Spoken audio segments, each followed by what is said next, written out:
Sayang Sofi dengan NIM 2000-2008. Saya akan menjelaskan tentang memahami konsep public relation secara konseptual.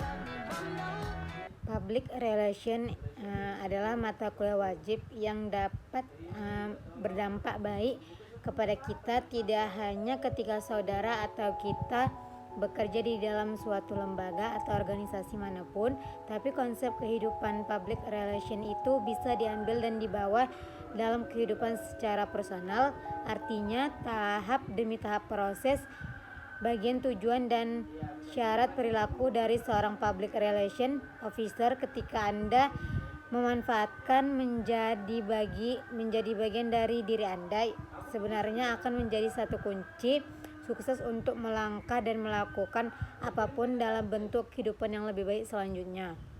Ada 4 istilah yang seringkali dianggap sama oleh sebagian orang pada konsep yang berbeda. Yang pertama yaitu marketing, yang kedua handset fighting branding, dan yang ketiga yaitu public relation. Public ini dicontohkan dalam satu konsep sederhana ketika kita ingin memiliki satu hubungan dengan seseorang atau lawan jenis. Kalau marketing yaitu pemasaran, merupakan sebuah proses membuat masyarakat atau membuat orang lain tertarik pada produk ataupun jasa oleh perusahaan atau dari kita ketika ingin memperkenalkan itu kepada mereka. Untuk melakukan proses yang lebih panjang, dan biasanya kalau organisasi yang lebih besar yang menghasilkan produk mereka melakukan riset pasar, yaitu namanya melakukan analisis pencarian pelanggan ideal, dan definisi itu pada akhirnya juga menjadi amat luas menjelaskan bagaimana proses di dalam marketing itu sendiri dan pemasaran. Dalam istilah itu proses pengembangan metode atau produk, distribusi komponen, dilakukan penjualan produk dan jasa, dan terakhir barangkali pengiklanan.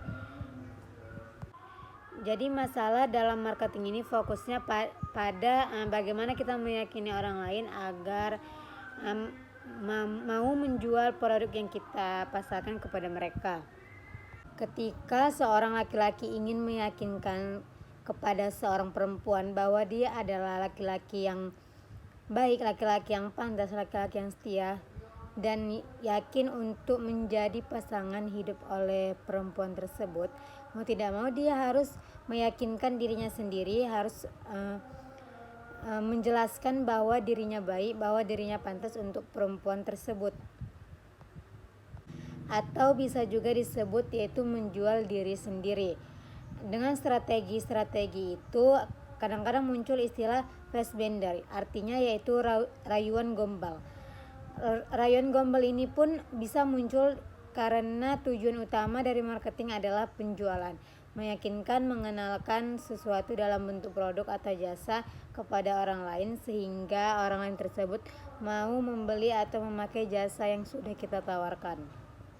Fokus utamanya yaitu agar diri kita atau lawan jenis mau menerima diri kita apa adanya. Dalam konteks marketingnya sebenarnya agar orang yang menjadi target pemasarannya itu meyakini, mengenal, mengetahui akan dijadikan sebagai pasangannya dalam target pemasarannya, yaitu meyakini, mengenal, mengetahui, dan mau tidak mau orang yang kita maksud akan membeli produk kita dan akan mau kepada kita. Selanjutnya yaitu yang kedua, kalimatnya masih sama tapi diulang-ulang sampai bahkan 3 kali. I'm great a lover, I'm great a lover, I make lovers. Kalau dilihat dari istilahnya itu sebuah penyajian materi atau pesan atau bentuk komunikasi sebuah lembaga, sebuah organisasi atau seseorang kepada siapa, yaitu kepada masyarakat atau kepada publiknya. Namun penyajian materi atau pesan ini dilakukan melalui media massa dengan menggunakan bahasa yang bersifat persuasif dan seringkali kalau kita lihat terbatas. Ini dikaitkan bahkan diartikan sebagai jasa periklanan, dan biasanya hal ini dilakukan dengan tujuan utama untuk mempromosikan sebuah produk, barang ataupun jasa yang sedang dijualkan oleh perusahaan. Jika kita memiliki sebuah perusahaan yang menjual satu produk, maka kita bisa menggunakan jasa periklanan, seakan-akan dia menjual dirinya harus berkali-kali dan berulang-ulang supaya perempuan itu tidak mau menerima kita sebagai pasangannya. Sistem periklanan yang diulang-ulang ini biasanya mahal. Kenapa kebanyakan orang ingin seperti itu? Supaya produk diketahui oleh orang lain dan itu tidak sekali promosi, tapi tiap-tiap atau berkali-kali. Maka dalam konteks periklanan biaya promosi itu lebih besar daripada biaya produksinya, yang sampai orang lain tahu persis tentang produknya sehingga mau mengenali produknya. Selanjutnya yang ketiga yaitu branding. Kalimat ini yang muncul jadi sedikit lebih berbeda dibandingkan kalimat yang pertama atau yang kedua. Ini berubah oleh kalimatnya yang muncul adalah I understand you are great love. Jadi ketika langkah ini sudah dilakukan, si perempuan ini sudah mendengar dan sudah paham, sudah tahu, kemudian dia mencari-cari kebenarannya, maka dia bisa memperoleh Gibran. Gibran artinya yaitu si laki-laki ini sudah punya branding dalam pikiran si perempuan. Kata branding itu sudah berkembang dan hanya sekedar merek atau nama dagang dari satu produk jasa ataupun perusahaan yang dengan hal-hal yang kasat mata dari merek itu sendiri, seperti nama logo atau nama dagang. Maksudnya logo itu juga termasuk ciri visual lainnya. Dan juga kini konteks branding itu beralih dan berkembang menjadi citra, kredibilitas, hangat terkesan, juga persepsi dan anggapan di benak konsumen. Artinya ini si perempuan adalah konsumen dari si laki-laki, sudah mempunyai brand sendiri tentang dia memilih karakter kredibilitasnya. Bayangkan kalau ketiga ini dilakukan dalam keseharian dan memanfaatkan untuk meyakinkan orang dalam konteks dunia kerja. Ilmu marketing perlu dalam proses meyakinkan orang lain untuk mengetahui siapa Anda. Advertising dalam konsep Anda menjual, memanfaatkan diri dan Anda berkali-kali sehingga orang lain paham betul, dan terakhir ketika mereka sudah tahu persis dari ada bagian-bagian yang ada jelaskan dari branding dan muncul dengan sendirinya sehingga bisa langsung ditangkap oleh orang yang menjadi sasaran. Dalam public relation, 3 bagian ini sudah menjadi satu kesatuan brand. Itu terbentuk kalau dibilang dia adalah laki-laki soleh. Misalnya dengan Anda berbuat kebajikan, Anda memang soleh dan Anda taat beribadah, maka semua orang akan tahu persis, tahu memasang sebuah perilaku dalam keseharian Anda, bukan dibuat-buat atau disengaja. Maka akan menjelaskan kepada si perempuan itu bukan Anda lagi, bukan kita, namun lembaga kita, perusahaan kita, ataupun organisasi kita, tapi justru masyarakat itu ataupun orang lain yang tahu kredibilitas kita. Sehingga yang laki-laki tadi tidak perlu susah payah untuk menjelaskan lagi siapa dirinya, apa-apa saja yang ada dalam dirinya, sebaik apa dirinya, dan sesoleh apa. Orang akan tahu sendiri karena kita tadi sudah melakukan kebajikan itu.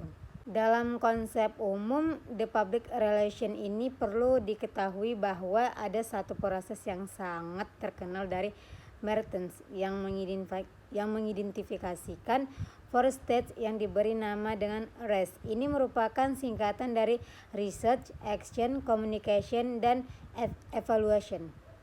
Pekerjaan seorang public relation officer atau apapun itu istilahnya, artinya pelaku PR lembaga di setiap organisasi pekerjaannya amat sangat tidak mudah, bahkan besar kecilnya sebuah lembaga, hidup matinya sebuah lembaga, nyawanya sebuah lembaga sangat ditentukan oleh seberapa hebatnya DR yang ada di organisasi tersebut. Artinya kalau dibawa ke diri Anda sendiri, ke acara personal, hebatnya Anda sangat ditentukan seberapa piawainya ilmu PR yang ada dalam diri Anda, seberapa keren kepiaran Anda, karena memang banyak tak kegiatannya tidak sedikit. Maka di negara-negara hebat, di negara-negara bukan negara berkembang lagi, pakai negara maju yang sangat besar, posisi dari PR itu hampir selevel dengan pemimpin tertinggi.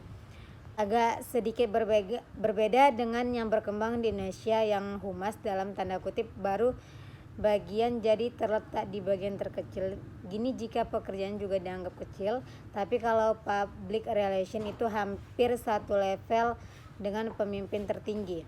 Syarat utama public relation itu adalah kemampuan komunikasi, tapi lebih daripada itu, maksud communication di sini adalah mengkomunikasikan data-data ini dalam bentuk tindakan kepada semua publik internal yang terlibat untuk sampai ke mahasiswa, sehingga mereka bisa memiliki kemampuan bahasa Inggris yang benar. Sehingga mereka bisa mempunyai kemampuan bahasa Inggris yang benar, yang baik, dan mereka memiliki kemampuan public speaking yang oke dan juga hebat. Jadi yang ditawarkan oleh Mercier ini dikenal dengan mesin full step arrest model describes the PR process. Jadi dia menggambarkan 4 proses ini dalam satu model yang disebut dengan the rest model. Baiklah, sekian yang dapat saya sampaikan materi mengenai memahami public relation secara konseptual. Jika ada kesalahan saya mohon maaf. Saya akhiri. Wassalamualaikum warahmatullahi wabarakatuh.